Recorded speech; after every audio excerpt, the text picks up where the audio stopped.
Hello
and welcome to my channel, Enjoy Watercolour Painting, and my gallery here in southwest France.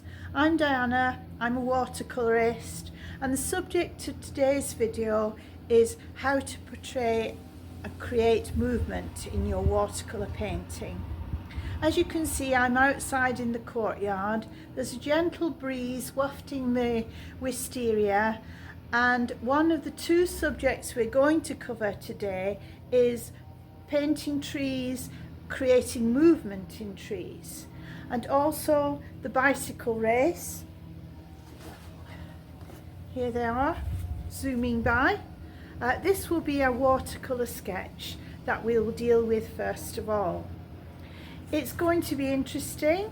Hopefully you'll stay with me right to the end, and if you haven't done so already, please don't forget to like and subscribe and leave your comments. So let's paint. Now I want to look at the cycle race at a slower speed, not entirely stopped because my cyclists are still moving, as you'll see, but this will help us start to understand the basics of painting movement in your watercolour.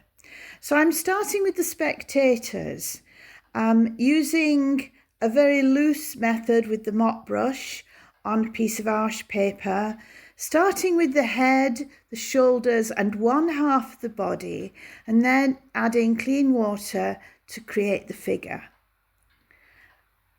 This is important. The spectators are static and standing still. They're watching the cycle race, which, by the way, we have a cycle race in Ordor here every year, and the cyclists zoom past my gallery window, which is handy because it gives me the opportunity to do a sketch like this. The cyclists are moving at speed. We don't see the detail. We have the impression of movement, and too much detail will stop having that impression of movement. So I'm being very frugal with the amount of detail, and just a hint of the cyclist and their bikes. The opposite really of the spectators, who are well and truly planted there. You can see I have the red helmets and just a hint of the bicycle wheels, and using a liner brush. This sketch is still speeded up 3 times, just so that we don't occupy too much time with it.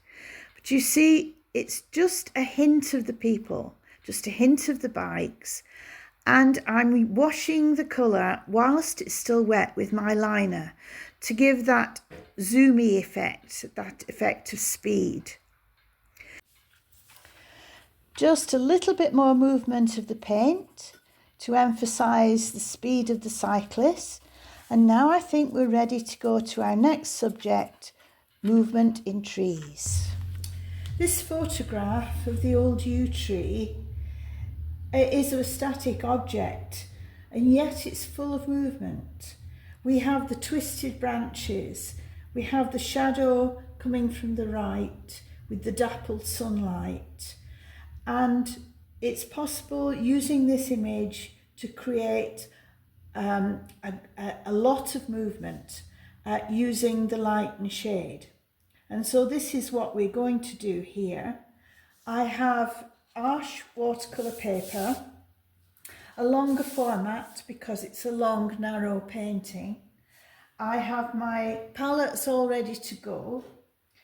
Payne's Grey, Indian Red, a green, basically green palette, but we have transparent yellow, Payne's Grey and Windsor Blue green shade.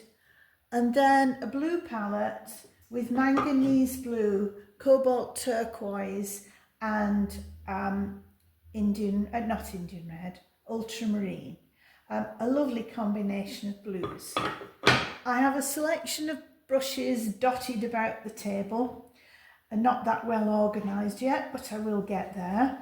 2 pots of paint, and to begin with I'm going to lay washes in different areas, and then I'm going to get started with the contrast and the movement. So off we go. I'm beginning my work on dry paper with a good old toothbrush and spotting in some of the blues, the manganese blue and the cobalt turquoise, and also using the green palette. I'm putting the colour on dry paper because I want to restrict this area. This is the area of the yew tree, and I can spot colour in and be quite random. Just moving it a little with the mop brush now. You can see the blue colours emerging. And this will give me a wet surface then to apply more concentrated colour. It really doesn't need to follow a drastic pattern. It's just a combination of blues and greens. And it does occupy most of half the sheet of paper, and you can see the granulation happening already with the cobalt turquoise, which will give us texture without really having to do much at all. But I'm spotting stronger colour in now. I want to lay a good basis to then go in and create the branches, the sweeping branches of the yew tree, which will give us that movement, that feeling of movement, which is vital for this painting. The green area I'm applying now is the ground level. Again, a static area this time, which is important. It's the only static area in the painting, actually, and it just denotes the start of the ground and the basis for the yew trees. And now I'm going diagonal with my Payne's Grey Indian Red combination. A diagonal approach in a painting will always give you more movement and make the painting more lively. And the combination of the two things, the sweeping, curving branches of the yew tree and the diagonal shadows on the ground, help to create this feeling of great movement in the painting. Just going in pale for a start, and then adding more colour. And now I'm using the acrylic flat to take out some of the colour of the tree where I want the branches, the branches that curve and swoop and give us that feeling of movement. I'm just using the acrylic brush to denote where the branches are to help me when I come to apply the paint. The colour moves easily because it's a granulating colour. The cobalt turquoise is great for this.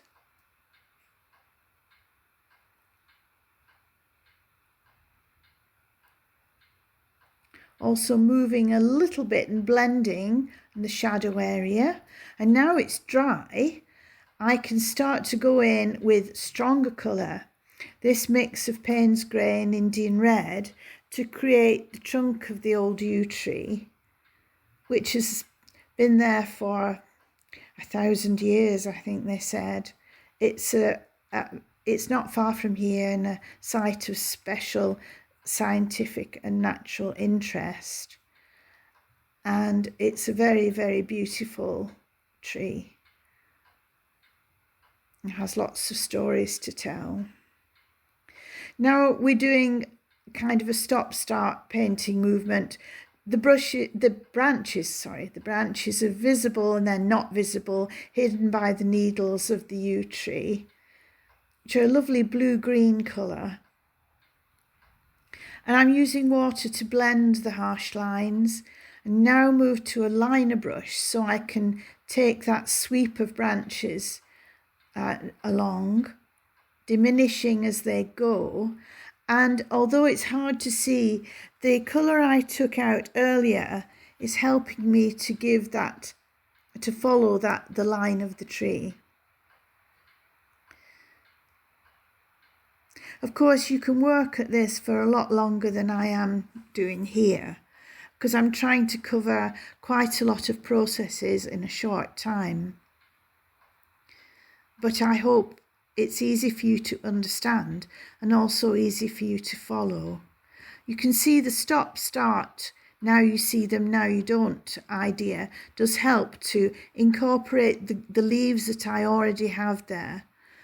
And now, because the paint is still wet of the branches, I'm again using that acrylic flat to move the colour. And this will create the suggestion of paler branches beyond, again following that movement, that sweeping movement, which is giving our tree so much life and so much energy. It's a great subject to paint this, because you don't have to be exact. It's all about moving the paint to create the movement in a way. Now emphasising a few more of the branches, and as I've already said, this process could continue. Now we're looking at the image, and you can see there's an area, a static area here, and there are actually two little saplings which are growing up from the ground. They're the only static bit of the image, and they're important because they help to emphasise the movement, just like our spectators did in the cycle race. These two little twiggy saplings are standing there. Everything else is in motion. And it is important to have something stable and static to emphasise how everything else is in movement. Now I'm darkening that shaded area to add more drama, again using the Payne's Grey Indian Red palette. So basically your eye goes from left to right, following the branches of the tree, which is moving, and then from right to left, following the shadows which the tree creates. This is a picture which has lots of movement. I painted it a few years ago, and in conclusion, I will show you the original painting so that you can see and understand why this painting has so much movement and succeeds in creating movement in watercolour. Now, all I need to do is to add more darker colour in the foreground to emphasise the drama.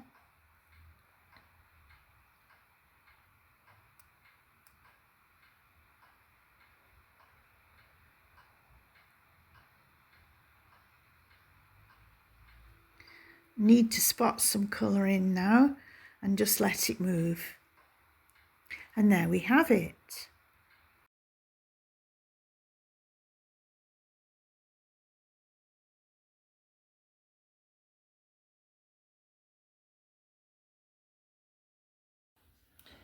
Well, as you can see, I just about managed to get everything in shot, the yew tree here, the original painting with its wonderful mass of branches and shaded area here. The painting that we've done together here, which does capture the movement. The detail is maybe a little bit lacking, but in the time I think it worked well.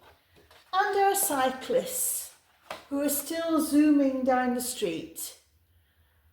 This is movement in watercolour. I hope you enjoyed the video. Please don't forget to like and subscribe and look out for my next video. Maybe even send a comment and suggestion as what you would like to see. For the moment, I'll say goodbye and happy painting. Bye.